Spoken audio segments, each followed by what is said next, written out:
Hi friends, welcome back to my channel jets and daring women. Friends, ఈరోజు నేను ఒక మంచి రెసిపీని అయితే మీకు పరిచయం చేయబోతున్నాను. యాక్చువల్గా ఇది నార్త్ ఇండియన్స్ ఎక్కువగా చేసుకుంటారు, ఎందుకంటే వాళ్ళు పూజలు ఉపవాసాలు ఉన్నప్పుడు ఈ ఫుడ్ అయితే ఖచ్చితంగా చేసుకొని తింటారు. ఇది చాలా బలవర్ధకమైనది కాబట్టి వాళ్ళు చేసుకుంటారు. వాళ్ళు వచ్చేసి ఆలుతో కలిపి చేసుకుంటారు. నేను ఆలుతో కాకుండా ప్లెయిన్గా చేస్తున్నాను కాబట్టి ఇక్కడ టమోటా కట్ చేసుకుంటున్నాను. ఇందుకు ఏంటి రెసిపీ అంటే ఇది సాబుదానా కిచిడి.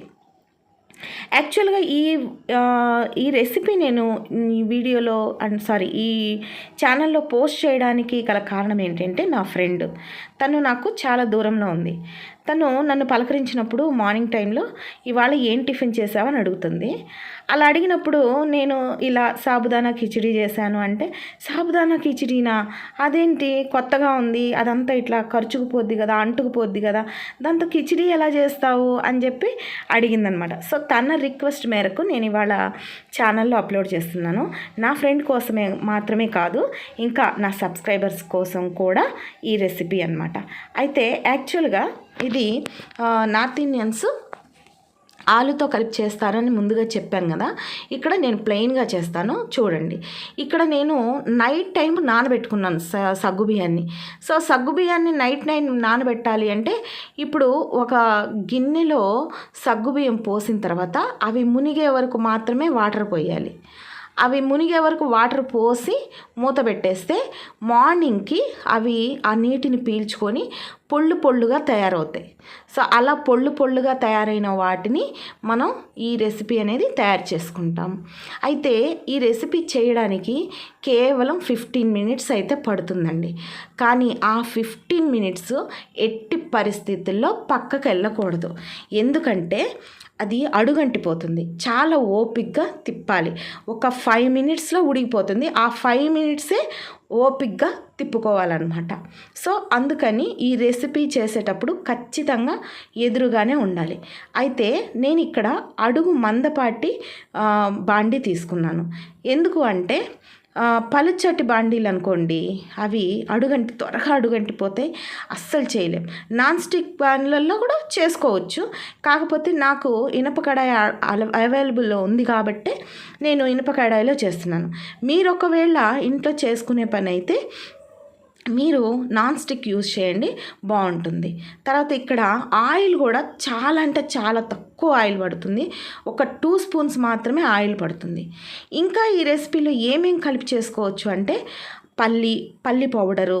ఆ పల్లి పౌడర్ కూడా ఎలా అంటే అల్లము, పల్లీలు, పచ్చిమిర్చి దంచి తాళింపులో వేసుకోవచ్చు. కానీ ఇక్కడ నేను అవేవి వేయట్లేదు, ఎందుకంటే మార్నింగ్ తింటాం కాబట్టి అది గ్యాస్ ఫామ్ అవ్వకుండా ఉండాలి అని నేను ప్లెయిన్గా చేస్తున్నాను అనమాట. కాబట్టి ఇది ఒక టోటల్ డిఫరెంట్ స్టైల్ అనమాట. ఇక్కడ ఆయిల్ వేడెక్కుతుంది. దీంట్లో మెయిన్ నేను ఎక్కువగా వాడేది ఏంటంటే జీలకర్ర. ఆ జీలకర్ర కూడా కొంచెం అట్లా రోట్లో జస్ట్ అట్లా మెత్తగా దంచి, అంటే మరీ మెత్తగా కాదు, జస్ట్ లైట్గా దంచి వేస్తాను. అయితే ఇక్కడ నేను చూపించేటప్పుడు మాత్రం ఇక్కడ జీలకర్ర మాత్రం నేను డైరెక్ట్గా వేసాను. కొంచెం దంచడం వల్ల ఏమవుతుంది అంటే బాగుంటుంది. తర్వాత ఉప్పు మిరపకాయలు కూడా వేస్తాను నేను, ఎందుకంటే అది తినేటప్పుడు ఆ ఉప్పు మిరపకాయలు నంచుకొని తింటుంటే చాలా బాగుంటుంది, నోటికి రుచిగా అనిపిస్తుంది అనమాట. అంటే దీంట్లో కర్రీ లాంటివి ఏవి కూడా కలుపుకొని తినం కాబట్టి నేను ఈ ఉప్పు మిరపకాయ అనేది యూస్ చేస్తాను.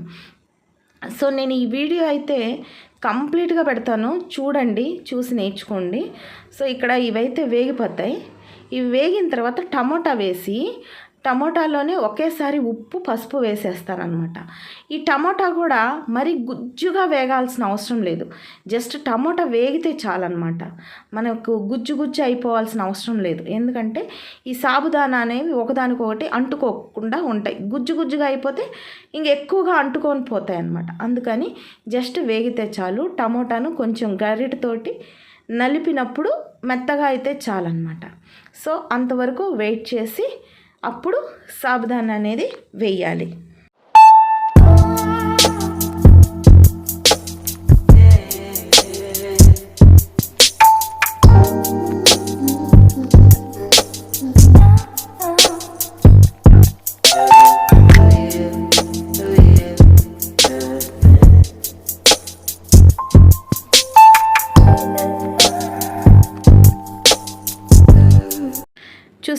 ఇట్లా స్మాష్ చేసుకుంటే టమోటా అట్లా గట్టిగా అయిపోతుంది. అలా అయిపోయిన తర్వాత ఈ సాబుదానా రాత్రి నానబెట్టుకున్నాను కదా, చూసారా నానిపోయి అవన్నీ ఇట్లా పొళ్ళుగా అవుతాయి అన్నమాట. మనము ఇట్లా నొక్కి చూసామనుకోండి ఒక ఈ సగ్గు బియ్యాన్ని మెత్తగా అయిపోతుంది. సో అట్లా అనమాట, అట్లా నానిపోతుంది. ఇది అస్సలు అంటుకోదండి. చాలామందికి డౌట్ ఉంటుంది అంటుకుంటుంది కదా అని. అయితే ఇక్కడ వేయంగానే మనకి చూడండి పొడిగానే ఉంటుంది. ఇప్పుడు అసలు ప్రాసెస్ అన్నమాట. చూసారా ఇట్లా ఓపిక్గా దగ్గరుండి ఇక్కడ ఫస్ట్ ఏమో సిమ్లో పెట్టేసుకోవాలి. సిమ్లో పెట్టుకొని మనము ఇలా మొత్తం మనము చేసినటువంటి ఆ గుజ్జుగా ఉన్న టమాటా మొత్తం కలిసేంత వరకు కలియబెట్టుకోవాలి. తర్వాత ఇదంతా కలిసిపోయింది కదా, ఇప్పుడు హై ఫ్లేమ్లో పెట్టేసి మనం దీన్ని బాగా వేయించాలన్నమాట. అలా వేయిస్తూ ఉన్నప్పుడు పొళ్ళుగా అట్లానే ఉంటుంది, అంటుకోదు. మీరు దీని గురించి అస్సలు కంగారు పడాల్సిన అవసరమే లేదు. కొంచెం బాండికి అంటుకోవచ్చు, కానీ ఇవి ఒకదానికొకటి మాత్రం అంటుకోవు. సో ఇట్లా ఓపిక్గా తిప్పుకోవాలి. ఇట్లా ఒక 5 మినిట్స్ ఖచ్చితంగా ఓపిక్గా తిప్పుకోవాలి. లేదంటే మాత్రం అడుగు పట్టేస్తాయి. అలాగే అన్నీ ఎలా ఉంటుందంటే ఒక కేక్ మాదిరిగా తయారవుతుంది అనమాట. అంటే ప్యాన్ కేక్ మాదిరిగా తయారవుతుంది. అందుకని చెప్పి ఓపిక్గా గరిటతో కలబెట్టుకోవాలి 5 మినిట్స్. సో 5 మినిట్స్ తర్వాత మనం సర్వ్ చేసుకోవచ్చు. చూడండి ఇది నేను ఒక్క మనిషికి మాత్రమే చేస్తున్నాను. సో ఇలా అనమాట. అమ్మ తినదు, కేవలం నేను మాత్రమే. సో ఇట్లా తిప్పుతూ ఉన్నాను. చూడండి మనకి ఉడుకు పట్టిందని ఎలా తెలుస్తుంది అంటే, మనము సగ్గుబియ్యం వేసినప్పుడు వైట్గా ఉంటుంది కదా, ఈ వేగిన తర్వాత అన్నీ కూడా సగ్గుబియ్యం మొత్తం కూడా ట్రాన్స్పరెంట్గా తయారవుతాయి. సో దాన్ని బట్టే మనకి ఉడికిపోయిందని తెలిసిపోతుంది. బాగా ట్రాన్స్పరెంట్గా తయారవుతుంది. అలాగే మనం వేసిన ఆ 2 స్పూన్ల ఆయిల్ ఉంది చూసారు, ఆ ఆయిల్ బాగా పైకి మెరుస్తూ కనబడుతున్నట్టుగా అనిపిస్తుంది అనమాట. అప్పుడు మనం దాన్ని గిన్నెలోకి సర్వ్ చేసుకోవచ్చు. సో అప్పటి వరకు తిప్పుతూనే ఉండాలి. ఇప్పుడు మీకు దగ్గరగా వీడియో కనిపిస్తుంది అనుకుంటున్నాను.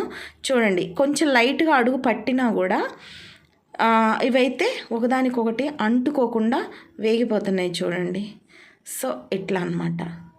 సో ఇట్లా వేపేసుకోవాలి.